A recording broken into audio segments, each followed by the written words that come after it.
ہم اس دنیا کے اندر آئے ہیں ایک شاندار آخرت بنانے کے لیے. ہم اس دنیا میں کیوں آئے ہیں؟ ایک شاندار آخرت بنانے کے لیے. جو اس نیت سے دنیا میں زندگی گزارتا ہے اللہ رب العزت دنیا اس کی خود بناتے ہیں. انسان اپنی محنت سے اپنی دنیا نہیں بنا سکتا. انسان اپنی محنت سے اپنی دنیا نہیں بنا سکتا. وہ اپنے آپ کو نہیں بنا سکتا تو باقی دنیا کیا بنائے گا؟ ٹھیک ہے، میں چاہوں کہ میری جوانی کبھی بڑھاپے کی طرف نہ جائے، یہ ہو نہیں سکتا. میرا اپنے اوپر تو زور چلتا نہیں ہے. نہ میں اپنی مرضی سے آیا، نہ اپنی مرضی سے رہ رہا ہوں، اور نہ اپنی مرضی سے دنیا سے جاؤں گا. یہ کیسی دنیا ہے کہ اس کی کوئی بھی چیز میرے قابو میں نہیں ہے. آپ یہاں رہتے ہیں، میں کراچی میں رہتا ہوں، کوئی لاہور میں رہتا ہے، کوئی پنڈی میں رہتا ہے، اور آپ کو پتہ ہے کہ یہاں آپ اپنی مرضی سے نہیں آئے ہوئے. یہ بھی بڑی عجیب بات ہے. قرآن میں اللہ فرماتے ہیں 5 چیزیں ایسی ہیں جس کے بارے میں کوئی نہیں جانتا. جو اس کے بارے میں جو بات کر رہا ہے سب غلط کر رہا ہے. 5 چیزیں کون سی ہیں؟ سب سے پہلے ان اللہ عندہ علم الساعہ، اللہ کہتے ہیں سوائے اللہ کے کوئی نہیں جانتا قیامت کب آئے گی.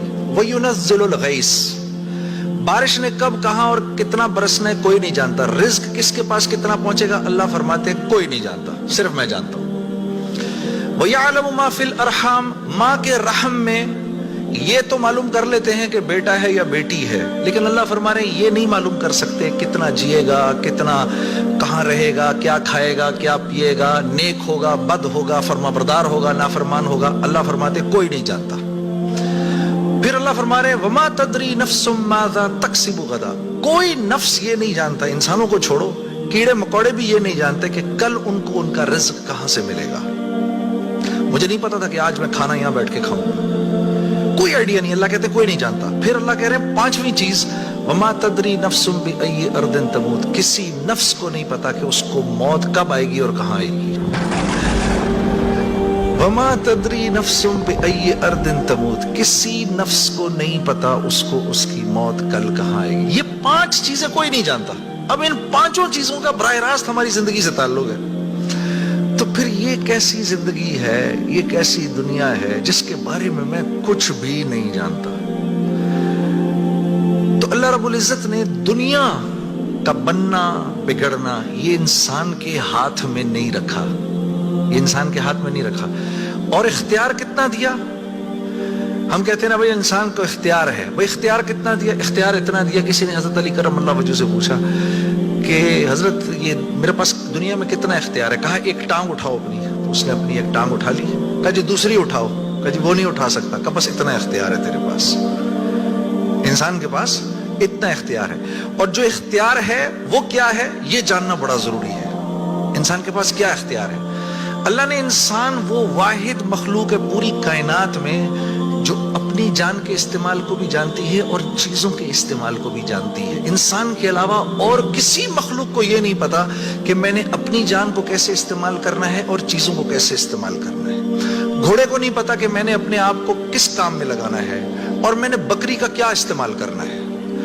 بکری کو نہیں پتا کہ میں کس کام کے لیے دنیا میں آئی ہوں. اس کو کوئی آئیڈیا نہیں ہے کہ بلی کا میں نے کیا استعمال کرنا ہے. ٹھیک ہے، انسان وہ واحد مخلوق ہے جس کو اللہ نے یہ شعور دیا فَأَلْهَمَهَا فُجُورَهَا وَتَقْوَاهَا. اف میرے دوستو، یہ وہ آیت ہے وَنَفْسٍ وَمَا سَوَّاهَا. اچھا چل کسی کی قسم نہیں مانتا تو میرے بندے مجھے تیری جان کی قسم. فَأَلْهَمَهَا فُجُورَهَا وَتَقْوَاهَا. کل قیامت کے دن آگے مجھے نہیں کہنا یا اللہ مجھے نہیں پتا تھا سیاہ کیا ہے اور سفید کیا ہے. مجھے نہیں کہنا کل یہ قیامت کے دن، کیونکہ فَأَلْهَمَهَا، الہام کیا ہے میں نے تجھے، الہام کیا ہے. اچھائی اور برائی کا فرق میں نے تیرے اندر ڈالا ہے اور یہ ڈال کے تجھے دنیا میں بھیج دیا ہے. جیسے کوئی بھی معاشرہ ہو اس میں سچ اچھا سمجھا جاتا ہے، جھوٹ برا سمجھا جاتا ہے، چاہے وہ مسلمانوں کا معاشرہ ہو چاہے غیر مسلموں کا ہو. بے ایمانی ہر معاشرے میں بری سمجھی جاتی ہے، ایمانداری ہر معاشرے میں پسند کی جاتی ہے. راست بازی، سچائی، بینگ اپ رائٹ، یہ ہر معاشرے میں پسند کیا جاتا ہے. اور ظلم ہر معاشرے میں برا سمجھا جاتا ہے. جسٹس ہر معاشرے میں اچھا سمجھا جاتا ہے. قتل ہر معاشرے میں برا سمجھا جاتا ہے. تو اللہ پاک فرما رہے یہ چیزیں دے کے میں نے تمہیں دنیا میں بھیجا ہے. میں نے تمہیں تمہاری جان کا استعمال بتا دیا، چیزوں کا استعمال بھی سکھا دیا. تو یا اللہ میں نے جان کا کیا استعمال کرنا ہے؟ میں نے جان کا کیا استعمال کرنا ہے؟ ہاں؟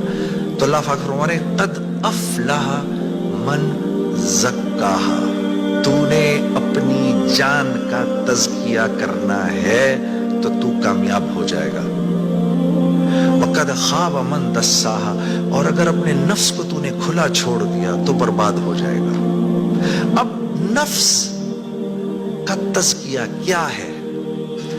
نفس کو ہر اس چیز سے روکنا جس کو اللہ نے منع کیا ہے، یہ نفس کا تزکیہ ہے۔ سامنے نام میرا عورت ہے، اب نہیں دیکھ سکتے اس کو، ہاں وہ سامنے سے آئی، نظریں جھکا لی، اب نظریں جھکا لی اسی لمحے پچھلے سارے گناہ معاف ہو جاتے ہیں، اور اللہ ایمان کی وہ حلاوت دیتے ہیں جو آپ نماز میں محسوس کریں گے۔ پھر آپ نہیں کہیں گے کہ جی میں نماز پڑھتا ہوں میرا تو دھیان ادھر نکل جاتا ہے، پھر آپ نہیں کہیں گے۔ کان کو ہر وہ چیز سننے سے روکنا جس کو اللہ نے منع کیا، ہر اس چیز کو سننا جس کا حکم دیا۔